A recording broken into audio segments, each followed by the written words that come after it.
Even Jeremy Grantham is underestimating the risk in the markets today, which pains me to say because I can't stand Jeremy Grantham. He's been wrong at least probably 20 years now. The markets are going to fall. Oh, my goodness. And, of course, he's a big greenie. He funded the ICL, the Imperial College of London, with Neil Ferguson and the boys. And you know what I'm talking about. You know what I'm talking about last 3 years. And, of course, I'm sure Jeremy Grantham flies a private jet while he's wanting us not to be able to use fossil fuels. Again, clown show, part 1, part 2, part 3. But even a clown show can be right once in a while. And I worry that he is in this case. Oh, by the way, just keep going. You can't get rich pushing papers from point A to point B and make a net worth of billions of dollars unless you're aligning yourself with somebody that's up to no good, if you know what I'm saying. I'll just keep it at that. Right. So the lesson of this, if you're heavily leveraged and you're expecting the markets to continue to give us a 10 to 12% rate of return year over year a la Dave Ramsey, you're freaking nuts, dude. Let me go to a brief tutorial of being leveraged. All right, so leverage can work. We got a $100,000 house. We bought it with only $10,000 down. All right, $10,000 down is what we bought it. That's our. We put 10. Oops, I drew this in the wrong color. We bought a house for $100,000 for only $10,000. So we put $10,000 of equity in the house. We have thus inherently we have $90,000 of leverage. All right. So our loan to value here is 90%, which is freaking frightening. Now, at least a house gives you a place to live in because you got to live someplace, believe it or not. So even if that's scary, that's not as scary as being heavily leveraged on equity, for instance. All right, so if the house goes down 10%, well, you're still living in the house. That sucks. If the house goes down 20%, you're still living in the house. You lose your $10,000, but as long as you're able to maintain the payments on the debt, you'll be fine.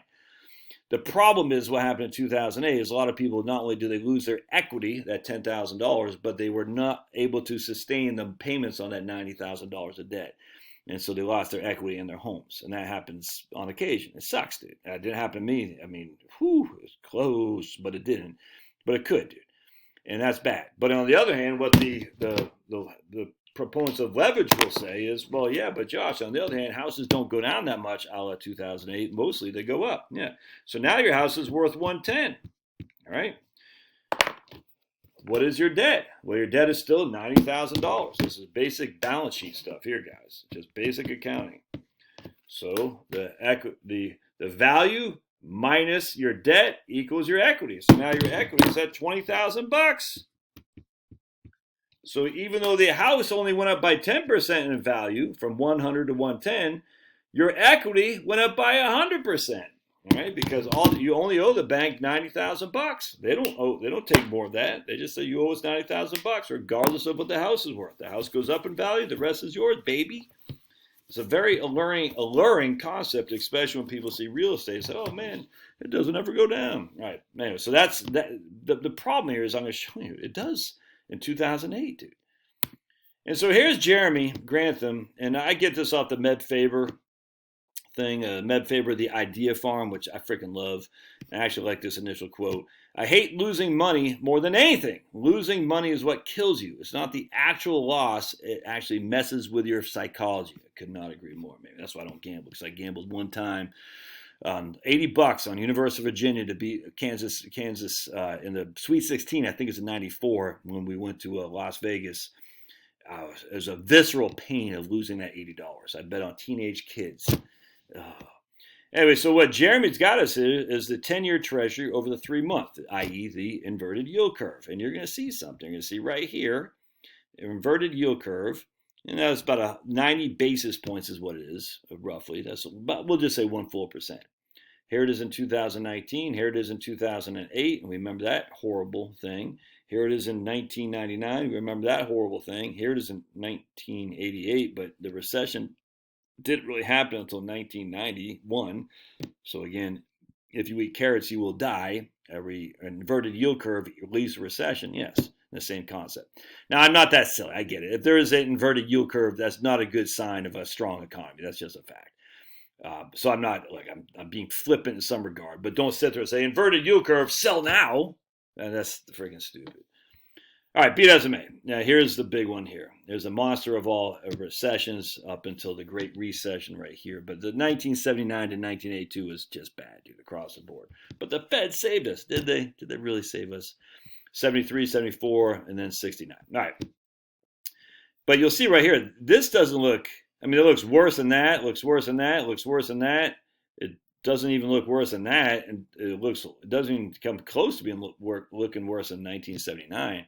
Ooh, how wrong you are, my feathered friends. Let's check this out. I think Jeremy was using the 10-year treasury over the 3 month. I actually like the 10-year treasury over the 2 year, and that's what we're going to use here using the data from the St. Louis Fed, or Fred, I should say. And this goes back to 1976.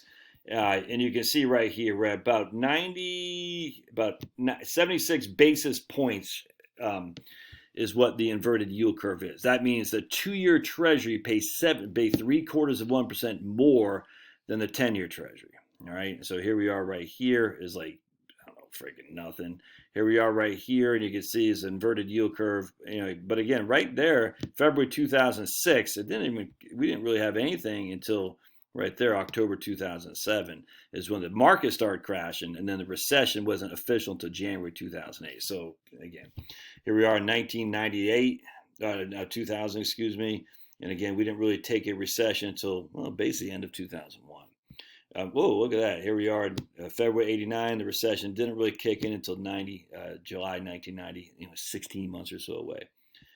All right, so, I mean, that looks bad relative to this guy's, right, all the other ones, but not anything compared to 80s and 70s, which I already told you. But check this out. So we're just, it looks bad. Well, recession's coming. I don't think anyone would argue that. Check this out. What I'm doing is I'm using the 2-year treasury and the 10-year treasury going back as far as the Fed allows me to go. And for the 2-year treasury, it only allows me to go to 1976. The 10-year allows me to go back to 1962. And then we're putting the short-term money, the 2 years on this scale right here. The long-term money, the 10 years on this scale right here. But then we're logging them to make them the percentages. All right, so basically you'll see right here, 1 to 2 is the same as 2 to 4, which is the same as 4 to 8, which is the same as 8 to 16. You see, that's what we're doing. Logging is what has to be done here to give you an example of what you are comparatively speaking. This right here is worrisome, but it's much worse. Because look at this gap from a logged perspective. Look, I want to show this. Look at this. Look how bad that looks. Oh my goodness. Look when it comes to hardly a drop in the bucket. You know why? Because the interest rates are so much higher. Back then, the inverted yield curve was like 3 percentage points or so. 300 basis points, 300 basis points are 3%. But you're still getting 18% on 10-year bonds. So while the short term was paying 21%, the long term at 10 was paying 18. That looks a lot worse if you're just looking in terms of the actual percentages, the basis points, the 3% or 300 basis points. But when you're looking at relative to what the current yields are paying, that's all there nothing. Look at this, the gap. Here is the short-term money, my friends, on this scale, about 4.5. Here's the long-term money, the 10-year, on that scale, about 3.5. That's 100%. That's 100 basis points difference. And if we factor in relative to the current interest rates as they are today, look at that gap. It's the worst it's ever been. Here we got 2019, but still, short-term money was paying about 3. What's that? 2.5. That's about 1 to 2.5. I'm not sure what that is. That's probably about 3 or so. I'm thinking. Long-term money is paying about, that might be about, I don't know what that is. It's probably about 3.5 or so. We can look. Doesn't matter. But anyway, short-term money was paying, I want to say significant, was paying more than long-term money, but it wasn't by much. It's about even Steven right there. See what I'm saying? So even though that looks like a big gap, when you look at it from actually here, relative to the percentage rates of the interest rates at the time, it just wasn't that big of a deal. This one's a big deal. Look at that. That's a pretty significant gap. Short-term money is paying about 5.5. Long-term money is paying about 4.5 or so. But look, that's a pretty big deal. You know what I'm saying? But when it comes to actually the log, look at that. Look at the gap there. The gap is relative to the interest rates as they are today. I hope that makes sense, dudes. Look at that gap. So the inverted yield curve wasn't that big of a deal, but relative to the interest rates at that time was huge, huge. An inverted yield curve right here of 0% or negative 5 basis points, it doesn't seem that much. But when the long-term rates are so low to begin with, that's a lot bigger deal than an inverted yield curve over here when the rates are at 20%. I hope that makes sense. Huge gaps. And there wasn't much of a gap there because the rates were so doggone high. And as again, you could have locked in 10-year money for 18% back then. Yeah, the recession sucked, but a 300 basis points over 18 is not the same as 100 basis points over 3. It's just not the equivalent. And the freaking chart right here shows this. Right, I cannot stress this anymore. The gaps, while the inverted yield curve doesn't look that bad relative to over here, the gaps look worse because of where the interest rates are already on the ground. I'm probably not making any sense. I'm probably just blowing smoke up my own butt. But then you look what happened. This is horrible, dudes. Horrible in 2007, 8, and 9. Now you can make an argument it's more horrible in 1982. I get it. This was a Great Recession until we had a real Great Recession. They were saying this during when Reagan was running in 82. No, he wasn't running, but the Senate, the House and the Senate every 2 years. They were saying it's the greatest recession since the Great Depression. And they were right until 2007, 8, 9 came along. But look at that gap. 2001 and 2, that wasn't that great either. You might not remember layoffs, but I do. I knew tons of people got laid off. I missed it by 2 seconds flat as Charles Schwab, and I should have stayed there to get laid off to get a severance package. But then I would have been competing for all these other guys for jobs out in my financial area, and thankfully I already landed one. Anyway, if you're leveraged, I don't know what to tell you, man. I just think you're making it. If you haven't taken gains and you're still heavily leveraged. Now, look, if you're in a property that you're never going to sell, that's one thing. Or if you got good tenants or something like that, that's fine. But I just, if you think the days of 10 to 12% rates of return are coming to rescue you from your 5% debt, I just don't know what to tell you, dude. That's a risk I'm not willing to take. And you could. That's okay. That doesn't make me angry at you. I just say, whoa. All right. I'm going to do another video on another risky thing here. It comes to my mind. I'll see you.